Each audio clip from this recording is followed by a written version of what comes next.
At 32, I've carved out a solid career in a prestigious financial institution. And although I'm not one to brag, the truth is, I'm doing really well enough to be on a fast track to even greater success. My life seemed pretty damn perfect until it all started to unravel. It was 6 years ago at a conference where I met Sandy, a woman who, at first glance, seemed too good to be true. We hit it off immediately. A few months after that, we started dating, and before long, we were in love. Fast forward to her 29th birthday, one of the happiest days of my life, and I thought, hers too. I proposed to her without hesitation, and she said yes in the blink of an eye, almost as if she was waiting for that moment. I thought we were unstoppable. We were engaged, our futures intertwined, and all was well. Or so I believed. But as the months passed, something about Sandy didn't sit right with me. She'd always been a bit closed off about her past. But once we were engaged, the walls started to come down, bit by bit. She began sharing stories about her ex, Chris. Sure, hearing about an ex is normal in a new relationship, but Sandy's stories felt different. She'd always tell me about how Chris was this amazing lover, how their toxic relationship had been built on passion so intense, it seemed to overshadow everything else. I didn't think much of it at first. After all, I was the one she was with now. But deep down, something about those stories bothered me. I tried to brush it off, but over time, the stories became more frequent, and I started to wonder, why was she still talking about him? More importantly, why was she still so hung up on the intimacy they had shared? The red flags were there, but I ignored them, thinking she'd outgrown it, and we'd be fine. But, oh, how wrong I was. The universe had its own cruel plans, and they began to take shape when the wedding planning kicked into full gear. Every moment of joy became tainted with the tension of preparing for the big day. She wanted the perfect wedding, something grand, something extravagant, and everything had to be just right. I had no issue with that, but little did I know that would be the last thing I care about. My entire world was about to come crashing down, all because of one moment, one text message I shouldn't have seen. That was when everything changed. That was when I realized the woman I had thought I'd marry had been hiding a secret that would shatter me forever. As the wedding planning kicked into full swing, the pressure became unbearable. I'd always been someone who prided myself on keeping things in control, but it was like the universe was conspiring against me. Sandy, the woman I was about to marry, had transformed into someone I barely recognized. What was supposed to be the happiest time of our lives felt more like a never-ending nightmare. Her obsession with perfection was becoming increasingly consuming. Every detail had to be flawless down to the very last flower petal. She would nitpick about every decision, making me second-guess myself with each choice. The venue had to be extravagant, the guest list impossibly long, and the dress had to be beyond anything I could imagine. I tried to remain calm, tried to support her, but I was drowning in the whirlwind she had created. But there was something darker lurking beneath the surface.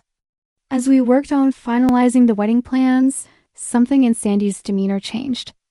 She was no longer just anxious or excited. There was an underlying tension, an almost frantic energy about her. I began to notice small, strange things.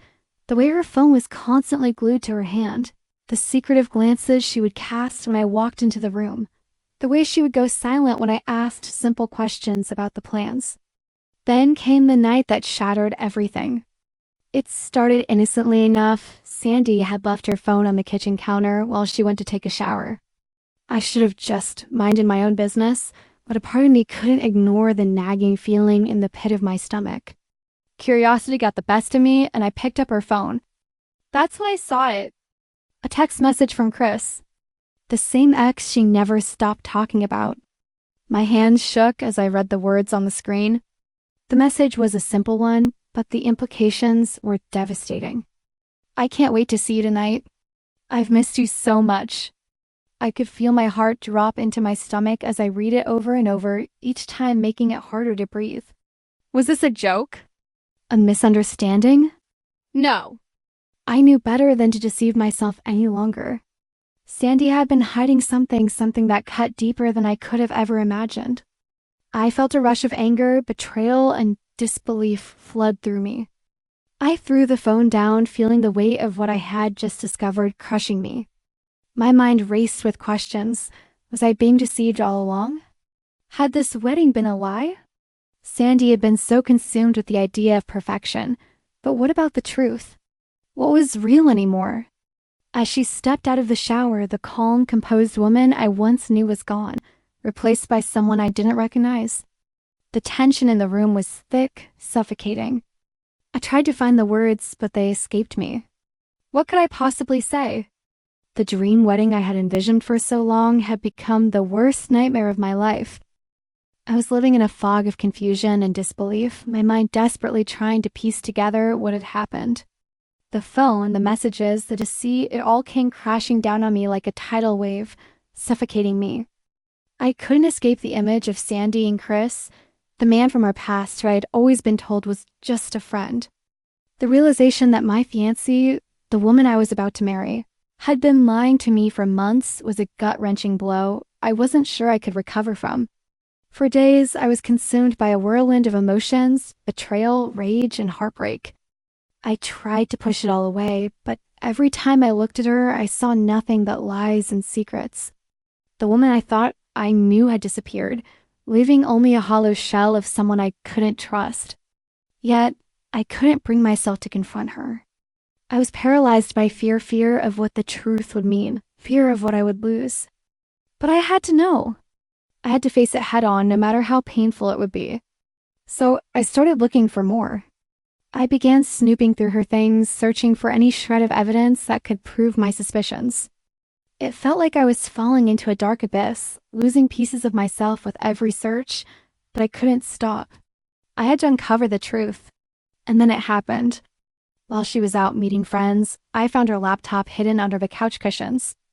My heart raced as I opened it, not knowing what I would find, but knowing it would change everything. There, staring back at me on the screen, was an email thread one between Sandy and Chris. The words were unmistakable, the language intimate, the tone passionate. The confirmation hit me like a physical blow to the chest, leaving me gasping for air. I miss you more than you can imagine, one message read. Another, I can't stop thinking about the last time we were together. I couldn't breathe. My mind was a whirlwind of pain and disbelief. I wanted to scream, to shout at the world for allowing me to be so blind, so naive.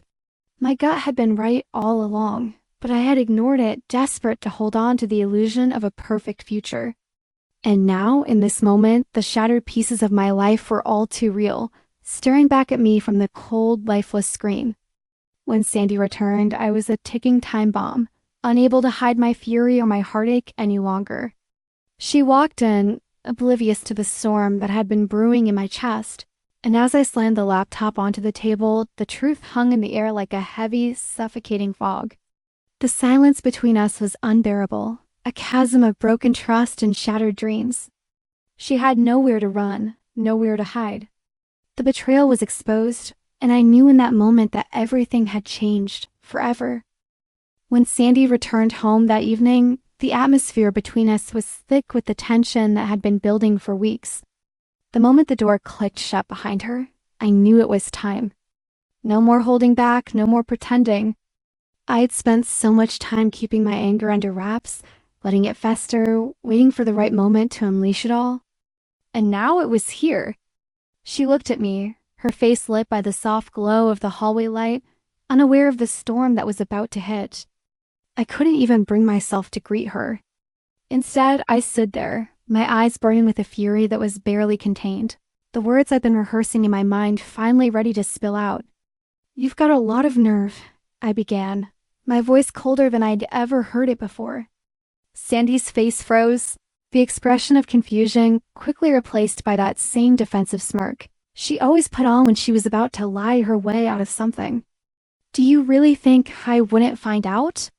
Her eyes darted away for a second, a flicker of guilt passing over her face before she gathered her composure. I didn't mean for things to happen the way they did," she stammered, her words coming out in a rush. "You don't understand. I was feeling neglected." You were always so distant, and I needed. Don't give me that. I snapped, the words almost too sharp, too cutting as they tore through the air. My heart pounded in my chest, but I refused to let her see how much it hurt. I don't care about your excuses. You lied to me, you cheated on me, and now you expect me to just forgive you because you're feeling neglected? I took a step toward her, and for the first time in a long while, she looked small, helpless even. But I wasn't done. I can't marry a liar, Sandy. I refused to. Her breath hitched and she took a step back, her eyes widening with shock and disbelief. She had thought she could talk her way out of this, manipulate me the way she always had. But not this time. What are you saying? She asked, her voice barely above a whisper, cracking with emotion. I'm saying the engagement is over, I declared, my voice steady but unyielding. You need to leave now. The silence that followed was deafening, the weight of my words hanging in the air like a heavy fog. Sandy's eyes filled with tears, her lips trembling as she tried to grasp what had just happened. She opened her mouth to speak, to plead, but I cut her off. I wasn't going to listen to her anymore. Tears streamed down her face as she turned away, her sobs echoing in the hallway as she grabbed her things and stumbled toward the door. I stood there, numb, watching her leave. And in that moment, I felt a strange sense of relief wash over me. It was over. She was gone. But the emptiness in my chest, the void left by her betrayal, still remained. The damage had been done, and no amount of anger or bitterness would ever undo it. In the aftermath of that devastating confrontation with Sandy, I felt a fire burning inside me, an intense, consuming rage that couldn't be quenched by just the raw pain of her betrayal. She had shattered me, torn apart the future we had built, and I was determined to make her feel the weight of her actions. I knew she wasn't the type to be affected by mere words or tears. She needed to see it, to feel the sting of her own betrayal Miro. That's when the plan came to me. I would strike where it would hurt the most her pride. Her jealousy, the women she had always looked down on, the ones she despised, the ones she was envious of. I would take them from her. I would make sure she knew exactly what it felt like to be betrayed, to watch the man you loved fall. The first was Sophia, a woman who had been a thorn in Sandy's side for years. We had always gone along fine, but Sandy hated her with a passion. She was the one who was too bold, too confident, and most of all, too pretty. I made my move swiftly, almost effortlessly. A few drinks, some heated conversation, and we were tangled up in each other's arms. It was raw, impulsive, and a complete betrayal of everything I had once believed in. But it felt good, too good, because it was exactly what Sandy had denied me. And I didn't stop there. Next came Melissa, another woman who had always been a source of friction between us. Sandy had always been jealous of her successful career, her charm, and her obvious influence over me. Melissa and I had always shared an easy friendship, one that Sandy had never been able to trust. And so I used that against her. One late night out, it was too easy to slip away and take what I wanted. The thrill of doing something forbidden, of watching Melissa's face turn into the perfect mix of lust and revenge, was intoxicating. But this time, it wasn't just for me. It was for Sandy. Finally, I turned to Toki, a woman Sandy had always been furious with. The petty arguments they'd had over the years were endless, and Sandy had always resented how Toki seemed to be able to stir up trouble so effortlessly. Toki's unfiltered attitude had always driven Sandy crazy, and I was going to use that to my advantage. One brief encounter, one heated night, and I had done it 3 women, all to prove a point, all to remind Sandy of what it felt like to be powerless. I took pictures, videos, captured every sordid moment in the hope of causing the deepest humiliation possible. Then, when I felt the time was right, I sent them all to her. The photos, the videos graphic, explicit and undeniable. It was a calculated move, one that twisted the knife of betrayal even deeper into the wound she had inflicted on me. And I waited for the storm to break, for her to feel what I had felt. The moment she opened that message, I knew she would crumble. It was the only way I knew how to make her understand, to make her feel the ruin she had caused, the destruction she had set in motion. And in that moment, I felt a twisted sense of satisfaction that I couldn't escape, because sometimes revenge is the only thing that makes the world feel just a little bit more right.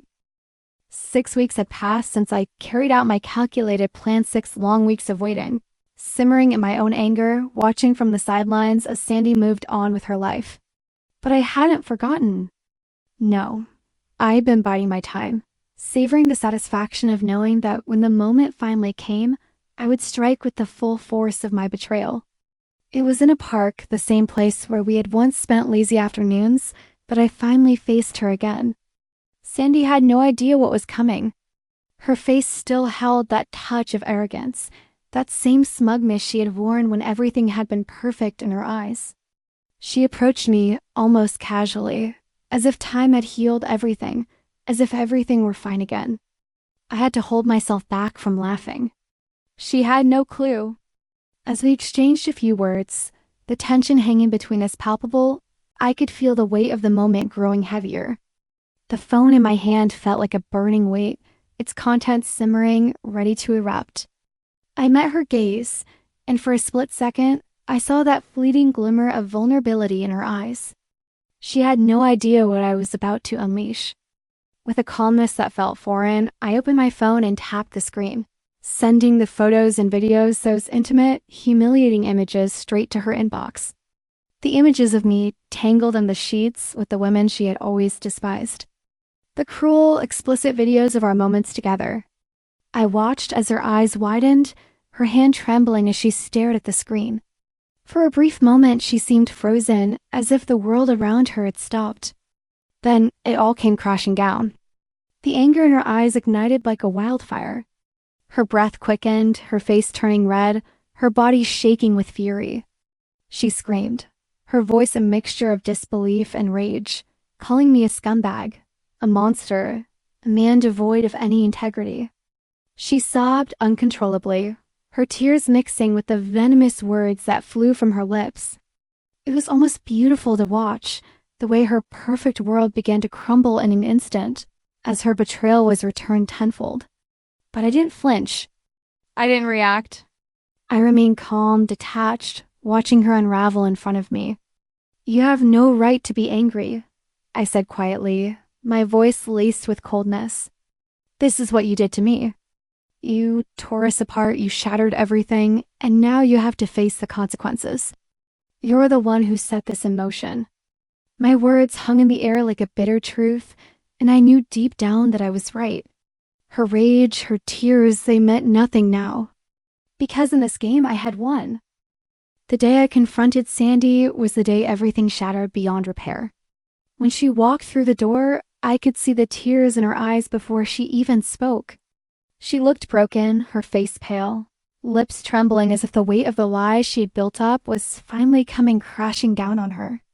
The moment she realized I knew everything, the floodgates opened, and the tears poured out like a river, each one, a symbol of her regret, but also of the lies she'd woven so tightly around us.